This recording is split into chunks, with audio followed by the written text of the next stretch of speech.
तो अब हम पढ़ रहे हैं जावास्क्रिप्ट की डेटा टाइप्स के बारे में। देखिए डेटा टाइप्स क्या होती है, डेटा की शक्ल को हम डेटा टाइप कहते हैं, यानी कि डेटा की जितनी हालतें होंगी, डेटा जितनी स्टेट्स में हमें मिलेगा उसको हम डेटा टाइप्स कहते हैं। तो हर एडवांस प्रोग्रामिंग लैंग्वेज में डेटा टाइप्स को आसान किया गया है। तो जावास्क्रिप्ट की जो डेटा टाइप्स हैं वो ये हैं कि अगर आप कोई भी वेरिएबल डिक्लेयर कर सकते हैं तो वो होल्ड कर सकता है strings, numbers, booleans, array, object, null, undefined, ये सब इसकी टाइप्स है। लेकिन ये कैसे होगा, जावास्क्रिप्ट क्योंकि एक एडवांस प्रोग्रामिंग लैंग्वेज है तो इसमें सी की तरह बार बार टाइप बताने की जरूरत नहीं पड़ती, बस ये आपके सिंबल से समझ जाता है। अगर आप कोई भी वेरिएबल डिक्लेयर करेंगे एक्स और कोई भी एक्स वाई जेड और उसके आगे असाइनमेंट के आगे डबल कोट में कोई वैल्यू या सिंगल कोट में कोई वैल्यू डालेंगे तो वो इसको स्ट्रिंग कंसिडर करेगा, मतलब non calculated values, alphabets, numbers, symbols को काउंट करेगा वो। अगर आप उसके आगे डायरेक्ट कोई नंबर डालेंगे तो वो उसको नंबर काउंट करेगा। इसमें आप पॉइंट वाली वैल्यू भी डाल सकते हैं, डेसिमल वैल्यूज भी कंसिडर करेगा। और ये कैलकुलेटेड वैल्यूज होती हैं, मतलब इनको आप किसी भी कैलकुलेशन में डाल सकते हैं, मतलब इसको अर्थमेटिक ऑपरेशन में इजीली यूज किया जा सकता है, प्लस माइनस मल्टीप्लाई डिवाइड किया जा सकता है। अगर आप उसके अंदर कोई ट्रू या फॉल्स वैल्यू को स्टोर करते हैं, इसका मतलब इसकी टाइप बूलियन हो जाएगी, मतलब ये कोई सिग्नल देने का काम करेगा। 0 मीन्स फॉल्स और 1 मीन्स ट्रू, तो ट्रू मतलब ट्रू और फॉल्स अगर फॉल्स लिखेंगे डायरेक्टली, ना सिंगल कोट ना डबल कोट लिखेगा, सिर्फ ट्रू एंड फॉल्स आपने स्टोर करना है, तो वो बूलियन टाइप का वेरिएबल होगा। या तो ये ट्रू स्टोर करेगा या फॉल्स स्टोर करेगा, मतलब कहीं पे कंडीशन को चेक करना है, फलाना वेरिएबल अगर ट्रू है तो फिर ये काम कर दो, अदरवाइज अगर फॉल्स है तो ये काम कर दो। अब आते हैं दूसरी तरफ, एरे।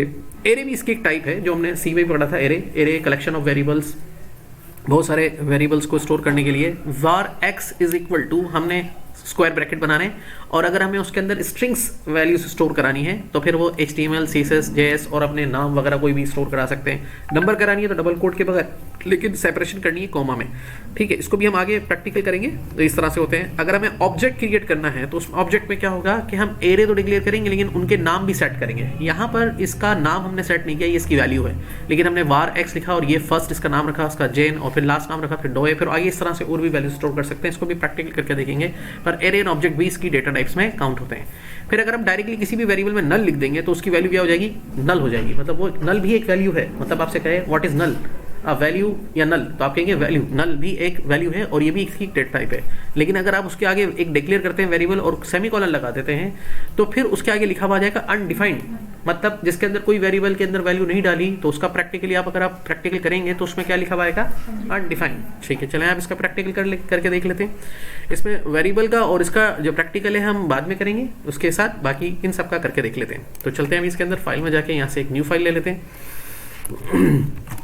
और यहाँ से हम इसको सेव कर देते हैं और इसका नाम रख देते हैं JS data type dot HTML। ठीक है, तो यहाँ से हमने ये ले लिया और यहाँ से कर लिया, यहाँ पे टाइटल में आके लिख दिया जावास्क्रिप्ट डेटा टाइप्स। ठीक है, और यहाँ पे क्लिक करके हमने स्क्रिप्ट का टैग लगाया और यहाँ पे इस पर हमने काम करना शुरू किया।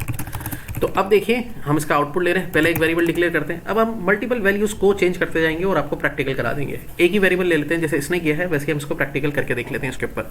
सपोज भी हमने एक नेम ले लिया वेरिएबल के नाम से माई टाइप, तो ये एक वेरिएबल हो गया माई टाइप के नाम का और इसके अंदर हमने देखें आउटपुट बना लेते हैं। तो पहले देखें मैंने इसके अंदर कोई वैल्यू डिक्लेयर नहीं की है और डॉक्यूमेंट डॉट राइट लिख रहा हूँ और लिखने के बाद इसकी जो है मैं टाइप लिख रहा हूँ और वेरिएबल का नाम लिख रहा हूँ, तो और देख रहा हूँ कि इसका आउटपुट क्या आ रहा है। तो आउटपुट देखने के लिए मैंने पहले सेमीकोलन लगाया और सेमीकोलन लगा के मैंने यहाँ से राइट किया और यहाँ से ले गया इसको प्रीव्यू इन एक्सप्लोर और एक्सप्लोर में ले जाके जिस डेटा टाइप में जाके इसको मैंने यहाँ पे क्रोम पे डाल दिया। तो यहाँ पे ये आ गया इस तरीके से और यहाँ पे आ गया इस तरीके से। तो यहाँ पर अभी इसका आउटपुट क्या आ रहा है ज़रा चेक करते हैं। तो यहाँ पे देखें आप वही बात आ गई कि अभी हमने कोई वैल्यू नहीं डाली थी तो क्या आउटपुट आ रहा है इसका, अनडिफाइंड। तो किसी भी वेरिएबल में अगर कोई वैल्यू असाइन नहीं करेंगे या वैल्यू नहीं जाएगी तो उसको आप जब भी चेक करेंगे अनडिफाइंड आ रहा है तो इसका मतलब उसके अंदर डेटा स्टोर ही नहीं हुआ है, वो अभी किसी वैल्यू के काबिल नहीं है। तो अगर अब मैं यहाँ पे जाके इसको नेक्स्ट लाइन पे साथ साथ इनिशियलाइज भी कर देता हूँ, यहीं पर ही इक्वल टू नल लिख देता हूँ, तो अब इसका आउटपुट क्या आना चाहिए, नल। तो नल भी एक वैल्यू है, अगर आप किसी वेरिएबल में नल लिखेंगे तो वो आउटपुट भी उसका क्या देंगे, नल करेंगे। अगर मैं इसके अंदर किसी भी वेरिएबल के अंदर जाके वैल्यू को ट्रू लिख देता हूँ तो वो